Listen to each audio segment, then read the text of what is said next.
Welcome to Come and See, your podcast for finding truth in a world of chaos. Brought to you by All for Jesus Living Waters Ministry.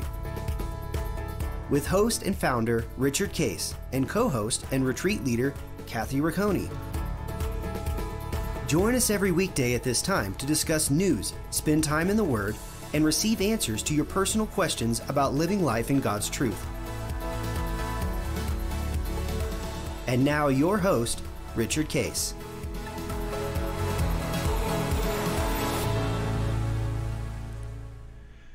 Well, good morning, Kathy. Here we are, second week of May 9th is the day this is airing, and you reminded me that this is a day after Mother's Day. So Yes, always a special day. So that's a special day for moms and honoring moms, and what a privilege it is. And you, I'm sure you'll have a good time with your whole family. Be here, or just Anna, or? No, actually, I wish Caleb should be around too, because he will be done with school at that point, or close to done. So I should be able to see him. Joshua won't be in town, but looking forward to that time together. It's always nice, Neat. So what about you guys? Will you grandkids won't be around yet? They're still in school, right? Yeah, some of them are still in Texas, and others will be here. So we'll have a good time here. But we're going to see Joshua is graduating. As you know, Anna's graduating. When does she actually graduate? June 11th is her graduation date. How about Josh? He's going to in the South, so it's probably earlier. Yeah. Right? Well, it actually is the South, and it turned out where God just does things beyond us. That. As you know, we're headed over to Croatia, right? For our leaders retreats. Kind of messed up the booking your flights a little bit. It did, yeah. So we have 2 weeks. We have leaders come over 2 different weeks. We're going to have about 18 couples, by the way. Oh wow! So that's going to be spectacular, and everything's coming together, and we're really excited about it. And by the way, we just get the privilege of just being together. Yes, which is always such a joy. We are sad we're missing it this year, but lots of senior activities going on in our world right now. Yes, but part of the nature of our leadership, of kind of how God did it, is all of us have to be living out the life of abiding, and actually, interesting enough, receiving, living, and understanding the covenant. Because we can know, well, I got an issue, which, by the way, we all do. Right. But we know that you're going to bring a blessing to make us a blessing.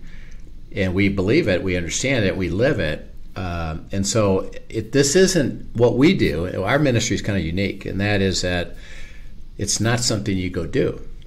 Right. It's something you live, and why you live it, it's really easy to invite people to that, because we're not bringing them to the ministry, we're bringing them to abiding in the vine, and then have God give them the covenant, and it's really cool. So by definition, a leader in our ministry has to be living it out. And this is really interesting, by the way. And Linda and I learned this pretty early, because we were seeing what God was up to, and abide, and that means pruning, by the way. Margin, space. You got to have space. You can't do too much. And focusing really on only what God is telling you to do. Following on what God is saying, and spend time with each other, and have unity, and it takes time. And there's a joy just to that. Well, we learned the need got to be pretty big. Because as we were doing it, and you've experienced the same thing, the people that come have their life changed. Right. Really. I mean, it's not, I learned it, just a little. Yeah. A little bit. You're right. It really took me into a covenant life, and man, how cool is this? Well, they tell other people. Right. Or other people notice, hey, what happened to you? Well, hey, I'm learning how to walk with God. Is that possible for me? Yeah, sure, come on. And so our need exploded with the opportunity where literally, and even today, Linda and I could do a retreat every weekend. But as we were processing that, God says, well, yes, true. If you did that, it turned into a duty. And then two is you'd lose the very essence of what you have. Right. And now you can't give it away anymore. Right. So it'll be mechanical. Yeah, you could teach it. And interesting enough, you'd have plenty of people that would like to learn the intellectual piece of it. Yeah, there's never a shortness of people looking for it. Right. But this is about life change. This is about me having you experience it. So by definition, we all work. Well, first of all, are we living in the abiding relationship? Are we having margin? Are we enjoying? Is there joy? Is there joy of life? Right. Then we give it away. So when we're together, because there's no egos in the room, we're not trying to do something or we're burdened by a duty. It's just there's a sweetness to it. And an ease, right? It's just ease. This beautiful fellowship that is natural. And it does not matter if you haven't seen the person in a year or they live across, one of the couples lives in Italy or, whatever. When we're all together in one place, it is just simply beautiful. And it's probably the most easy fellowship community that has ever existed. Yeah. It's amazing to me. And there's something about it that's stimulating and special. And and then, of course, we do these retreats, and everything we do, by the way, the retreats you do, the retreats I do, and then as we do as leaders, one thing we learned that God doesn't do mediocre. And so it's spectacular, and that's why when we have people come to retreats, we won't let them serve. You can't, we like them to be spoiled rotten. We're gonna spoil you rotten. You're just gonna relax. It's gonna be special place, spectacular place. And a grand place, and what we do with food and everything else is first class, and you get to experience the beauty of God. So when we're going to go to Croatia, we're staying in a fabulous place right on the Adriatic Sea. We have this. They make a room for us that is like a living room. Right. Because we don't do tables. It's not an educational thing. It's a sharing thing and get in the word thing. And then we go out in the afternoon and we see these spectacular new sites, churches and museums. And we're going to take a boat ride on the Adriatic to go to the old city. Fun. There's just neat things that happen. Right. That and this is why we set the retreats up this way, is that when you come, and by the way, we don't charge for anything. When we invite people, we do. If we have to use a hotel, then people would pay their hotel rooms. But pretty much, it's you come to our place, you get here, and there's no charge for anything. And part of the reason is that all of our leaders, as you are one, you and Dan, we know one thing: you're not doing it for the pay. This is true because there isn't it. There's no remuneration. It's just the monies that are, and then people pay it forward, usually, and say, "Well, how'd you pay for this stuff?" Right. People just give. If you want to give, we have a ministry. Go ahead and give to it if you want to, and pay it forward, which people do. Right. And then that funds the next ones that come, and we cover all the expenses. So it's been a remarkable thing. To enjoy the essence of the covenant and the sweetness that brings. And what we would like to encourage everybody is to learn this yourself personally, you and your spouse, you and your friends, and then build a community around you with the same heart. Because when you're focused on hearing God together, it changes everything, because all these little petty stuff and egos and desires and stuff that get in the way, they literally just go away. Just fall aside, right? There's none of that is there. It doesn't matter. There's just this special, unique way of living. And I believe that I think we're experiencing what the early church did. This is what the early church had. They just had this sweetness of joy. And of course, it turned into something different over time, but it's a privilege. So we're talking about the covenant. Going to bless us to be a blessing. We've talked about the privileges of that. We've been talking about our role in that. Remember, it's an agreement. Gave the example. You got to show up with the money for your house if you're going to get the title. And it's time to do that. So God says, you keep your side of the bargain. We talked about doing what's right, following Him, and understanding that. Be worthy. And the worthiness is just a heart to follow. Really. Not kinda. I'll follow you if it meets what I think I want. Yeah, that worthiness is not perfection of performance. It is a heart. It's a heart worthiness issue. In Strictly heart. a heart issue, and processing until we receive the truth. And so then he takes us a little bit further in this. So go to 1 Samuel 7, 3 and 4. 1 Samuel 7, 3 and 4. Then Samuel spoke to all the house of Israel, saying, if you return to the Lord with all your hearts, then put away the foreign gods and the Ashtoreths from among you, and prepare your hearts for the Lord, and serve him only, and he will deliver you from the hand of the Philistines. So the children of Israel put away all the Baals and the Ashtoreths, and served the Lord only. Okay. I want you to read the first part of that again to catch the sequence. Okay. So say that again. I'll stop you, but everybody listen to the sequence, which we heard. You got to put things away. You got to end certain things. Okay, we get that. Okay. But look at the sequence of it. Then Samuel spoke to all the house of Israel, saying, if you return to the Lord with all your hearts, then put away the foreign gods and the Ashtoreths from among you. All right, there you go. If remember, they were worshiping not God. They were worshiping Baal. They were worshiping idols. Yeah, idols. They're sacrificing children. They're doing a lot of things that God obviously said, don't do this stuff, but rather follow me. And they had stopped following him, and they were experiencing trouble. The enemy had basically overwhelmed them. Well, he says, if you do what? Return. Right. Come on back and do what? With all your heart, mind, and soul. With all my heart, right. So that it's a heart thing. He said, okay, now you just come back and walk with me. And as you walk with me, one thing I will ask you to do is to put away, get rid of things that aren't healthy for you to walk with me. Right. Now but the key is it's not the other way around. See, it's like, okay, I got to go do that. Yeah, and so often we think we have to clean up before we come back to it. Right. Okay, what are all the things I'm doing wrong? I got to fix them all. Maybe God will accept me. He says, no, I love you because you're my child. And my invitation, which, by the way, when it says return, think of the word repentance.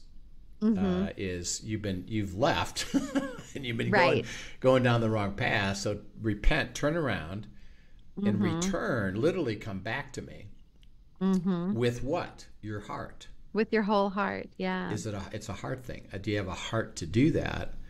If you have a heart to do that, then you will receive my instruction. And if this idol is in the way, I am going to ask you to eliminate it, and I'll give you the ability to do so. Now, this is really interesting of what God says about it. So this is a little bit off script, but go to Isaiah 30. I already have it pulled up. All right. As you were speaking, God already told me the whether you turn to the right or to the left, hey, cool. The idols fall. God knows what he's doing. He already told me to get there. He knows what he's doing. Yeah, go ahead. You pick that up and absolutely read it and then let it see what it says there. Okay, I have it memorized in a different version, so as I read this, I may stumble a little. That happens. No, you're not in the King James, are you? No, I'm not in King James this time, though. No. Your ears shall hear a word behind you saying, this is the way, walk in it. Whenever you turn to the right hand or whenever you turn to the left, you will also defile the covering of your images of silver and the ornament of your molded images of gold. You will throw them away as an unclean thing, and you will say to them, get away. Then he will give you rain for your seed with which you sow the ground and the bread of the increase of the earth. It will be fat and plentiful. In that day, your cattle will feed in large pastures. Yeah. So what as God led you there, why did he lead you there? What did you understand about this? That's one of my favorite passages, honestly, because I think so often we think, when he's doing a clearing of the idols in our heart, we think we've got to get rid of this, get rid of that. And that's not what he says at all. He says, when you hear a voice behind me, whether you turn to the right or the left, you'll hear a voice behind me. So as we press into him and we follow him, as we're doing that, it says, whether you turn to the right or the left, he'll hear a voice behind you and he'll say, this is the way, walk in it. Then he says, then your idols will fall. Yeah. Not then you will even try to go make your idols fall. It's as you're listening to my voice and as you're walking, I will reveal things and the idols will simply fall. Yes. You won't have a choice. As you're listening, you step into that. And I've seen that in my own life. He had me really press in. It's been a few years now where he had me press in on idols a lot. And this was a key passage in that. And there was so much of just stay with me. You don't need to try harder. You don't need to listen to what I'm going to do. And as you're walking with me, I am changing your heart. And those idols are not even going to be attractive to you anymore. Right. It's not like you're going to have to try. They're going to be like this unclean thing that you don't even want. I'm changing your heart as you walk with me, and the idols fall away because you will want me because I'm best and I'm better. Yeah. Okay. Now, when does that happen? As you go, as you're listening. As you walk with him. Yes. See, it happens as a way of life. Why? Now think about how cool this is. Why does it happen? It's because who is righteous? He is. See, he's righteous. And he can't be in the presence of the rest. And so he will just cleanse you of them when you go with him. So see, his righteousness then flows over and through us, which means that the idols, because of that power, they leave, they dissipate, they go away. And you literally find yourself not attracted to those things anymore. Like the more I'm with him, the less the things of the world are attractive to me. Yeah, and it's not that I'm even battling over it. It's like, it's yeah, I don't want that anymore. And it's because, and it actually depicts it in the Hebrew. Right. It's actually pretty strong. It's menstrual cloths, right? It's stinky. Yeah. As a menstrual cloth that's now been used and sitting out. And so he says, I am gonna make what you liked, right, stinky, so where you don't like it where anymore. It's like, well, I don't even have a desire for this anymore. Right. And he says it'll fall away. And so that's why he doesn't say, well, go make a list of everything you got, go take care of it. He just says, well, just come with me, and I will invite you to, as you walk with me, the things that are in the way, I'll identify them. Right. And he sometimes gives us instruction of a guardrail to put in. This is what I want you to do, and this is going to help this fall. Yeah, because there's more to it. Like, for example, one of the idols that a lot of people have is working too long, because of the culture we're in, the convenience we're in with the cell phone and the emails, and we tend to take too much energy toward work than we do by balance. It doesn't say don't do work. It just says, enjoy your work and then end it and go home and be with your family. Well, as you're walking with God, God will say, well, I would like you to end and leave your work at 5:30 and leave your cell phone off, until after dinner. That's an instruction. Now, with the righteousness of it, that you're now walking with him, your response is, no, I got it. Yes.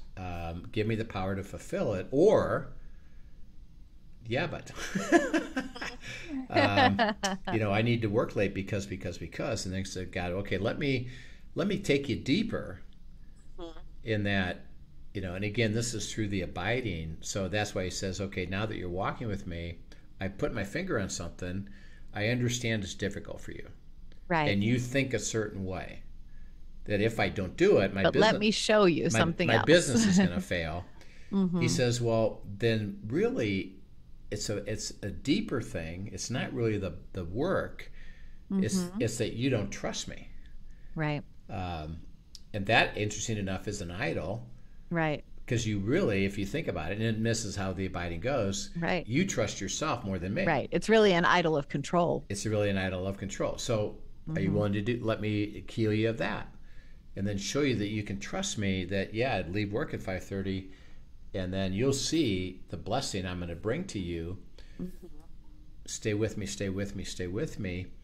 And the thing becomes stinky to where you come to, literally, when you process it, you come to a point where it doesn't even attract me anymore to watch that thing or to spend time with that thing or to overwork. My heart is now to go do this. Now this is really cool. And even when you step back and do that again, sometimes in that mist, all of a sudden, I mean, you recognize it like with a great distaste that you didn't even realize you would ever have for that. Yeah. And the reason is that you've experienced the righteousness. You've experienced the freedom, the loveliness of it, the covenant of it, the blessing of it. And you start to really literally think, which is how I've done it, is, well, why wouldn't I keep doing that? Right. Because that's where the beautiful life is, and that these things that are in the way, absolutely, if you want to have them become stinky and move away, I don't want anything in the way. And he said, for that to happen, he says, guess what? You got to come and be with me while it's in the way. Right. Okay. All right. He said, so if you have a heart to do that, you'll have a heart to put away the things that are not contributing to a beautiful relationship that you and I have and all that I want to do for you. By definition, you'll say, absolutely, I'd like to do that. Okay, he says it in another beautiful way. Go to Deuteronomy 5:31-33. All right. I thought it was funny. He just had us both going to that same place. Yeah, that's kind of cool. Therefore, you shall be careful to do as the Lord your God has commanded you. You shall not turn aside to the right hand or to the left. You shall walk in all the ways which the Lord your God has commanded you, that you may live and that it may be well with you, and that you may prolong your days in the land which you shall possess. Yeah. So he says, how about if I tell you which way to go? Go that way. If you do, what do you say? It's gonna go well. It's gonna go well for you. It's gonna go well. The word is it's gonna be exceptional, beneficial, favorable, happy. The word prosperous, of everything's gonna come together for you. If you follow me where I'm taking you, which is to the covenant. By you coming to the covenant, you're on your way to it being well with you. Right. And so why would you not, again, and how? Well, you are doing what's right, and simply doing what's right is just going with him. Right. And it's really cool. Okay, Joshua 23, 6-11, Joshua speaks about this as well. What does he say? Therefore, be very courageous to keep and to do all that is written in the book of the law of Moses, lest you turn aside from it to the right hand or to the left, and lest you go among these nations, these who remain among you. You shall not make mention of the name of their gods, nor cause anyone to swear by them. You shall not serve them, nor bow down to them, but you shall hold fast to the Lord your God, as you have done to this day. For the Lord has driven out from before you great and strong nations, but as for you, no one has been able to stand against you to this day. One man of you shall chase 1,000, for the Lord your God is he who fights for you, as he promised you.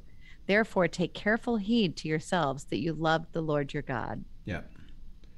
And then I'm going to have you go one more, if I can get this up here. Go to Joshua 24, sorry. I think it's verse 15 or so. I can't bring it up on my phone, but my phone's okay, stuck. I'll find it for you. Hang on just a second. Joshua, what'd you say, Joshua 25? Joshua 24. I think it's around 15, 16. And if you start it, I'll be able to know if it's at the right place. And if it seems evil to you to serve the Lord, choose for yourselves. Is that where you want to be? That's it, yep. Okay. And if it seems evil to you to serve the Lord, choose for yourselves this day whom you will serve, whether the gods which your fathers served that were on the other side of the river, or the gods of the Amorites in whose land you dwell, But as for me and my house, we will serve the Lord. We will serve the Lord. Okay, so Joshua, as he's and he's kind of reiterating something really important, is that remember, God's will, the deliverance of a covenant, is a path, not a destination. Right. By definition, if it's a path, not a destination, you actually never seek the destination. So that's why he says, if you chase the blessing, right, you actually lose it. Because that means, by definition, you're not walking with me on my path. You are seeking something, right, and you're not seeking me. Right. By the way, this has to do a big implication for prayer. Yeah. Think of well, and I think it also, when we're talking about idols, it goes with idolizing outcomes. Idolizing outcomes, and then praying, God, bring me this outcome. He says, well, just come with me, seek my will. And in this case, Joshua, see, this is the end of possessing the promised land. Okay, so by definition, what has Joshua and Israel done? Followed God. They did it. They did it piece by piece, step by step, city by city. It happened. Right. They're experiencing the covenant, and they're rejoicing. Joshua says, by the way, tomorrow you have to decide, are you going to follow God to keep receiving the covenant, or are you going to basically stop it by what? Chasing back, like going back to your own way, your idols, your own idols that you've decided are important, and not following me. If you do, and this would be, compromising. And he said, the gods of the other people. Well, think of what he's really saying here is the world, and what the world has determined is what you want, and you're seeking that, right, over what God says. Then he says, therefore, even after you've experienced the covenant, you're going to have to continue to do what? To stay with me. Stay with me. And I love even his word choice here shows the intentionality. Yes. Choose you today who you're going to serve. Okay. It is our choice every day, every moment within the day, if we are going to stay with him in the kingdom and walking on his path, or if we're going to decide to turn to the right or the left on our own and whatever happens to catch our attention. Yeah. And now think of what you just said. Choose you who, when? Today, right now. See, in this moment. It's the now. It's today. And it's every day that it's not like, hey, I received a blessing. And all day. I received a blessing. I can relax now. I can kind of go back to the way it was until the next problem, and then I'll try to come back. Right. He says, well, Joshua says it's a path, not a destination. And even now that you've experienced this, and he said, we are rejoicing. It's fantastic. Guess what? Today, are you going to serve him going forward? If you do, you're going to continue to live in the covenant. If you don't, you're going to lose it. As a matter of fact, God's going to actually add trouble to it to get you to come back. So and this goes back to Deuteronomy, if you do this, it'll do what? Go well with you. So it goes well for you, Joshua right. says, stay with it. And then he says, as for me and my house. So what he's basically saying is, look, I'm not even. I know something. And he's already been through this once. Right. When the 2 million people said, we're not going, Joshua says, well, I want to go. Yeah. I know you don't. You guys aren't holding me back. I'm going to go, and God got him there. And he says, even if the rest of you decide not to, as for me and my house, what? We will serve the Lord. We're going to serve the Lord. Yeah. We're in, because we know something. The covenant, even if it trouble against you, I can still live in the covenant. Right. He said, I don't know how that's going to work, but I know I can. As for me and my house, today we're going to serve the Lord. And then let's just end it with Deuteronomy 28:14. This is where the list of blessings. If you hear my voice and follow me, the blessings will overtake you. He lists all the blessings, and then he makes a statement in verse 14 of 28. Says, So you shall not turn aside from any of the words which I command you this day to the right or the left to go after other gods to serve them. Yeah. So he said, remember, as I promise you, and I'm going to deliver these beautiful promises and covenant life, is that keep serving me. And he said the key to it is, remember, it's a path. So I, God speaking, will do what? I'll keep telling you. I'll tell you. Turn right, turn left, turn right, turn left. You listen. And he said the words are the key. It's not you figuring it out. It's not even you performing all the things that I've written up to that point, which would be the Old Testament of the Pentateuch. It's you listen and hear my voice. I'll direct you and serve me, and the blessings will continue to overtake you. And think about why this is cool. Why? He's committed to it. That's my life for you. It's not arbitrary. It's not kinda. It's not you're lucky or not lucky. I'm gonna do this. Why? That's my heart for you. So it's a beautiful thing, as we've talked about the first element of what it means on our part. It's to do what's right, and we've learned what that really means is just follow him and stay with it and stay with it. Not try harder, but stay with him. That's right. It's a path, and that means that's all the time. It's not kind of once in a while, I'll do what's right, maybe not. Just stay with me. It's a path, not a destination. So, and when you find yourself going off that path, that's that repent and return. Just come right back. Yeah, come right back. And by the way, one of the ways he says, one, you lose your peace, and then two, by the way, it doesn't start to go well with you. It stops being well. It's like, wait a minute, something's not right here. He said, yeah, I know. Come on back and let me pick it up. So we'll pick it up again. Absolutely. Tomorrow we'll pick this up again and go further into another element of what it means to follow in our responsibility. Excellent. Thanks so much for sharing with us, and thank you for joining us, everyone. Have a wonderful afternoon. As always, be a friend, tell a friend, pass this podcast on to others. Yep. We'll see you soon. Have a great day. Thank you for joining us for today's episode of Come and See, your podcast for truth in a world of chaos. Brought to you by All for Jesus Living Waters Ministry. Send us your questions and comments, and tune in tomorrow for more answers to your personal questions about living life in God's truth. Remember, God's will is best and none better. His truth brings peace in this world of chaos.